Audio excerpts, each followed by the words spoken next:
علیکم ورحمۃ اللہ۔ حدیث میں آیا ہے کہ حاسد کبھی بھی خوش نہیں ہوتا۔ حاسد وہ انسان ہوتا ہے جو دوسروں کی نعمتوں اور خوشیوں سے جلتا ہو، جس کو کسی کی کامیابی برداشت نہ ہوتی، اس کو کہتے ہیں حاسد۔ اب حسد کرنے والا انسان کبھی بھی خوش نہیں ہوتا، اس کا مطلب یہ ہے کہ حسد کرنے والا آئے دن روز کسی نہ کسی کی کوئی نہ کوئی تو کامیابی دیکھے گا، اور جب وہ کسی نہ کسی کی کامیابی کو دیکھے گا تو وہ اس کو اپسیٹ کرے گی، وہ چیز وہ خوش کبھی بھی نہیں ہوتا، وہ ہمیشہ اسی سوچ میں ہوتا ہے فلاں کے پاس یہ ہے، فلاں کے پاس یہ ہے، فلاں کے پاس یہ ہے۔ اور اس تکلیف میں یہ اتنی بری بیماری ہے اور اتنی گندی بیماری ہے کہ اس تکلیف میں وہ انسان عمر بھر نہ تو اپنا کوئی بھلا کر پاتا ہے نہ کسی دوسرے کا کوئی بھلا کر پاتا ہے۔ تو پھر اس سے بڑی بدبختی اور کیا ہے کہ انسان عمر بھر نہ اپنے کسی کام آئے اور نہ کسی دوسرے کے کسی کام آئے۔ دوسری جگہ پہ اس چیز کو نبی علیہ السلام نے دوبارہ مطلب ایک حدیث میں جو یہ بات ڈیفائن کی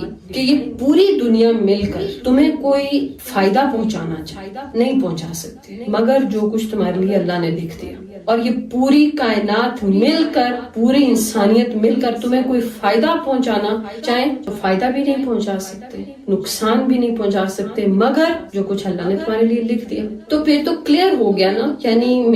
میری جو نعمتیں ہیں یا میرے حصے میں جو کچھ اللہ نے لے کے آنا ہے وہ تو مجھے مل کے رہے گا۔ کوئی کسی کی اتنی اوقات ہی نہیں ہے، کسی کی اتنی جرات ہی نہیں ہے کہ کوئی اللہ جو مجھے دے اس کو روک سکے، اور نہ ہی میری اتنی اوقات ہے کہ میں کسی کی نعمت کو دیکھ کر یہ سوچوں کہ یہ اللہ نے اس کو کیوں دی ہے۔ تو انسان اپنے آپ کو اطمینان یہ سوچ کر دے کہ میرے لیے جو کچھ ہے وہ طے ہے، وہ کچھ بھی ہو، وہ کسی کی اولاد ہو، وہ کسی کی گھر کی خوشیاں ہو، کسی کی دولت ہو، کسی کا، لوگ ایک دوسرے کی نعمتوں سے جلتے ہیں۔ کسی کے پاس اولاد ہے کیوں ہے، کسی کے پاس بینک بیلنس ہے کیوں ہے، کوئی خوبصورت ہے تو کیوں ہے۔